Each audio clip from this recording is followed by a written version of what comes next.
જય માતાજી મિત્રો. મિત્રો, આપણે દેવી કવચનો પાઠ નિત્ય સવાર, સાંજ અને બપોર અવશ્ય સાંભળવો જોઈએ.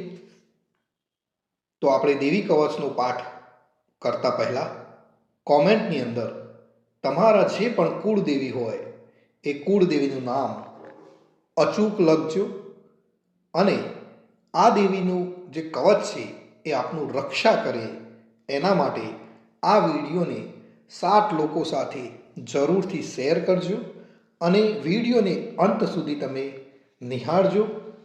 તો આપણે શરૂ કરીએ છીએ મિત્રો દેવી કવચ. ઓમ ચંડિકા દેવીને નમસ્કાર. માર્કંડેય કહે, હે પિતામહ, આ લોક વિશે જે કંઈ ગુપ્ત અને ઉત્તમ હોય, મનુષ્યોનું સર્વ પ્રકારે રક્ષા કરનારું હોય અને આપે અત્યાર સુધી કોઈને ન કહ્યું હોય તેવું મને કહો. બ્રહ્માજી બોલ્યા, હે વિપ્ર, અત્યંત ગુપ્ત અને પ્રાણી માત્રને ઉપકારક તેમજ પવિત્ર એવું દેવી કવચ છે જે તમે સાંભળો. પ્રથમ શૈલીપુત્રી, બીજા બ્રહ્મચારિણી, ત્રીજા ચંદ્રઘંટા, ચોથા કુષ્માંડા, પાંચમા માતાનું નામ છે સ્કંદ માતા, છઠ્ઠા કાત્યાયની, સાતમા કાલરાત્રિ, આઠમા મહાગૌરી તથા નવમા સિદ્ધિદાત્રી છે. આ દેવીઓ નવ દુર્ગા કહેવાય છે. તેમના આ નામો મહાત્મા બ્રહ્માએ કહ્યા છે.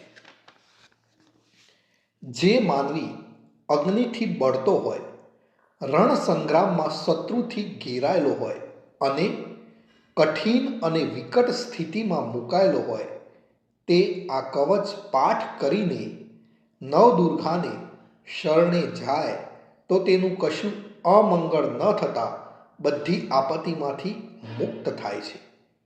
તેને શોક, દુઃખ અને ભય આવતા નથી. જે મનુષ્ય ભક્તિથી દેવીનું સ્મરણ કરે છે તેની દરેક પ્રકારે અભિવૃદ્ધિ થાય છે. હે દેવેશ્વરી, જે તમારું સ્મરણ કરે છે તેનું તમે રક્ષણ કરો છો તેમાં કોઈ શંકા નથી. પ્રેત પાડા ઉપર બેઠેલ દેવી ચામુંડા, મહિષ પાડા ઉપર બેઠેલ દેવી વારાહી, હાથી ઉપર આરૂઢ દેવી ઐન્દ્રી અને ગરુડ ઉપર આરૂઢ દેવી વૈષ્ણવી શક્તિ છે. વૃષભ પોઠિયા ઉપર આરૂઢ દેવી માહેશ્વરી છે અને મોરના વાહનવાળા દેવી કૌમારી છે.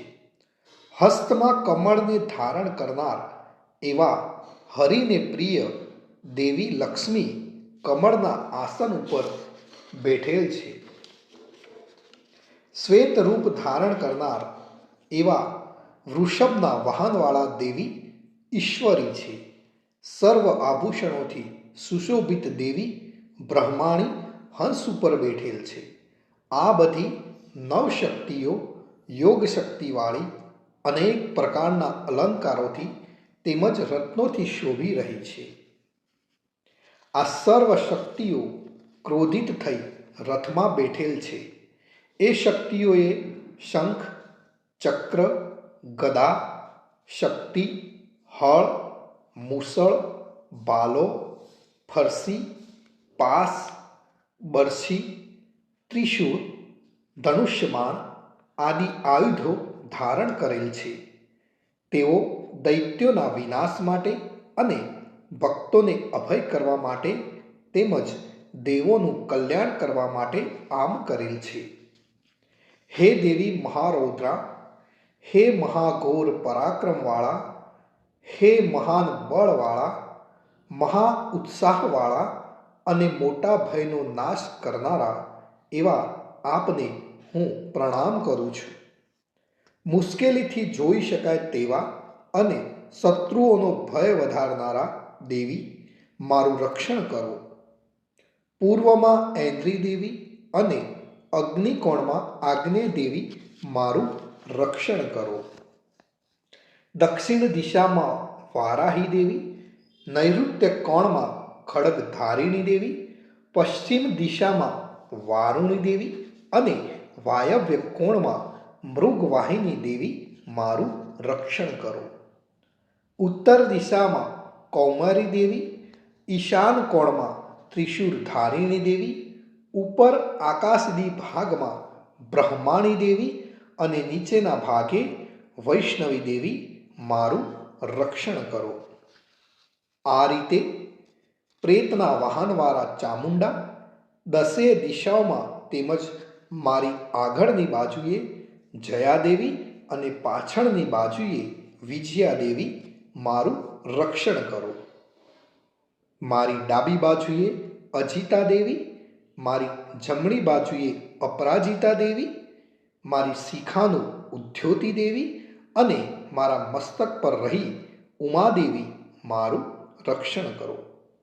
મારા કપાળનું માલાધારક દેવી, મારી ભ્રમરોનું યશસ્વિની દેવી, ભ્રુકુટીનું ત્રિનેત્રા દેવી અને નાસિકાનું યમઘંટા દેવી રક્ષણ કરો.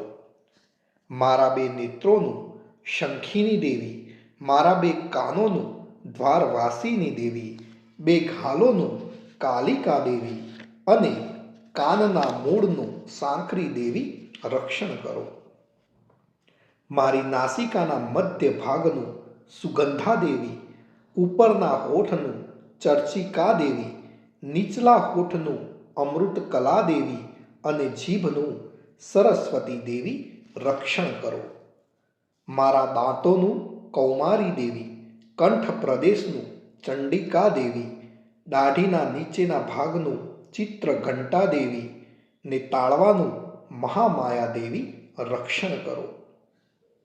મારી દાઢીનું કામાક્ષી દેવી, વાણીનું સર્વમંગલા દેવી, ગળાનું ભદ્રકાળી દેવી અને કરોડરજ્જુનું ધનુર્ધરી દેવી રક્ષણ કરો.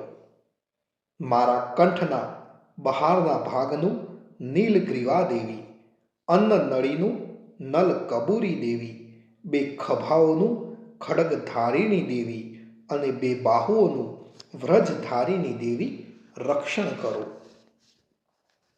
મારા બે હાથોનું દંડિની દેવી, આંગળીઓનું અંબિકા દેવી, નખોનું સુલેશ્વરી દેવી અને કુક્ષીનું નલેશ્વરી દેવી રક્ષણ કરો. મારા સ્તનોનું મહાદેવી, મનનું શોકનાશક દેવી, હૃદયનું લલિતા દેવી અને ઉદરનું ત્રિશૂળધારિણી દેવી રક્ષણ કરો. મારી નાભીનું કામિની દેવી રક્ષણ કરો.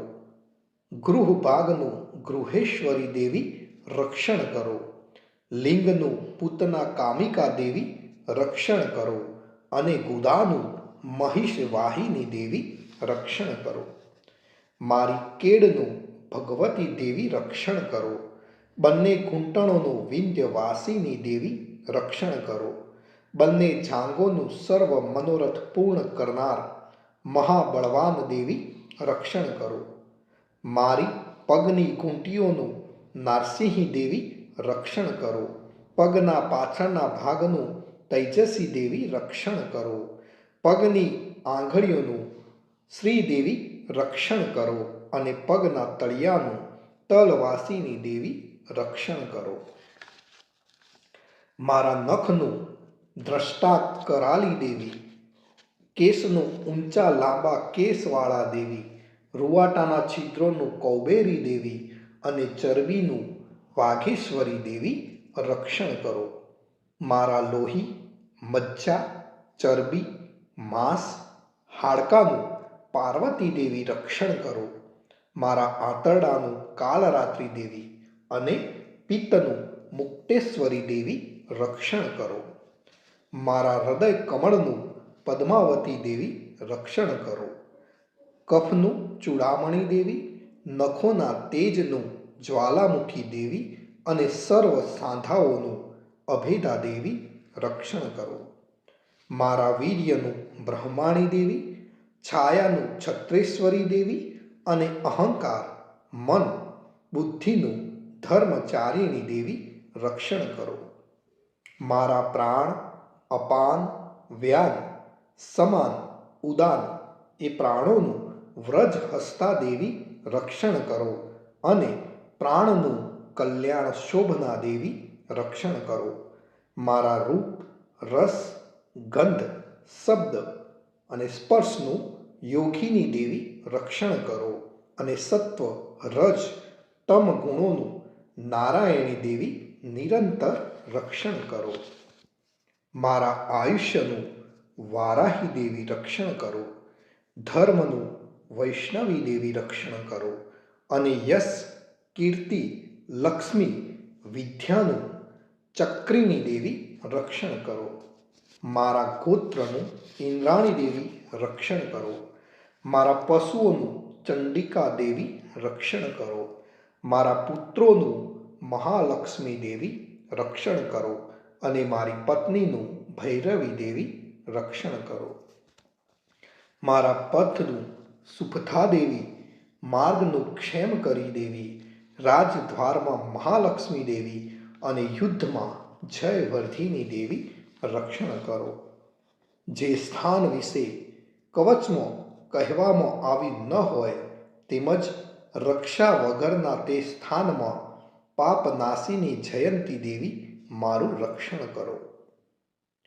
જે મનુષ્ય પોતાનું કલ્યાણ ઈચ્છતો હોય તેણે આ કવચનો પાઠ કર્યા વિના એક ડગલું પણ ભરવું નહીં. આ કવચથી રક્ષાયેલ માનવી નિરંતર જ્યાં જ્યાં જાય છે ત્યાં તેને અર્થલાભ, વિજય અને બધી કામનાઓ પરિપૂર્ણ થાય છે. આ પૃથ્વી પર માનવી જે ચિંતન કરે છે તેને તે ચોક્કસ મળે છે તેમજ અતુલ્ય ઐશ્વર્ય પ્રાપ્ત કરે છે. આ કવચથી રક્ષાયેલ માનવી પૃથ્વી પર નિર્ભય થાય છે. તે સંગ્રામમાં પરાજય પામતો નથી. તે ત્રણેય લોકમાં પૂજનીય બને છે. આ દેવીનું કવચ દેવોને પણ દુર્લભ છે. જે મનુષ્ય સવારે, બપોરે, સાંજે શ્રદ્ધાયુક્ત થઈ હંમેશા નિયમ રાખી પાઠ કરે છે તે દેવી શક્તિને પામે છે. તેનો ત્રણેય લોકમાં જય થાય છે અને તે 100 વર્ષનું આયુષ્ય ભોગવે છે. આ કવચનો પાઠ કરનાર મનુષ્યના વિસ્ફોટક, દાદર, ખસ, ખુજલી આદિ ચામડીના દર્દો નાશ પામે છે. સ્થાવર, જંગમ, કૃત્રિમ વિષ પણ નાશ પામે છે. મારણ, મોહન, ઉચ્ચાટન, મંત્ર તંત્ર વિદ્યા, પૃથ્વી પરના, આકાશના, જળમાંના ઉત્પન્ન થનારા અને દંશ દેનાર જંતુઓના અને કુળના દુષ્ટ દેવતાઓથી થયેલ દોષો તેમજ માલા, શાકિની, ડાકિની, ક્રૂર, ગ્રહો, ભૂત, પિશાચ, યક્ષ, ગંધર્વ, રાક્ષસો, બ્રહ્મ રાક્ષસો, વૈતાલ, કુષ્માંડા, ભૈરવ આદિ વગેરેના દોષો, અશુભો આ કવચ ધારણ કરનારને લાગી શકતા નથી. તેના દર્શન માત્રથી જ નાશ પામે છે, અગર તો નાસી જાય છે. કવચ ધારણને શ્રેષ્ઠ માન, તેજની વૃદ્ધિ, રાજ્ય, ઐશ્વર્ય અને કીર્તિ પ્રાપ્ત કરે છે. જે આ કવચનો પાઠ કર્યા પછી ચંડી પાઠ કરે છે તો તેનો યશ વધે છે. જ્યાં સુધી પર્વત, વન, ઉપવન સહિત પૃથ્વી રહે છે ત્યાં સુધી તેની પુત્ર પૌત્રાદિ સંતાન વંશ કાયમ રહે છે. મહામાયાની કૃપાથી તે મૃત્યુ બાદ પણ દેવોને દુર્લભ એવું શાશ્વત સ્થાન મેળવે છે. તે શ્રેષ્ઠ રૂપ મેળવીને શિવની સાથે આનંદ કરે છે. ઇતિ શ્રી વરાહ પુરાણે હરિહર બ્રહ્મા વિરચંદ દિવ્યામ કવચમ સંપૂર્ણ. તો મિત્રો, અહીં આપણે દેવી કવચ સંપૂર્ણ કરીએ છીએ. તો આપ જો દેવીનું કવચ પૂર્ણ સાંભળ્યું હોય અને જો નિત્ય સાંભળવા માગતા હોય તો આ ચેનલને જરૂરથી સબસ્ક્રાઈબ કરી દેજો અને કોમેન્ટની અંદર તમારા જે પણ કુળદેવી છે એ કુળદેવીનું નામ લખવાનું ભૂલશો નહીં.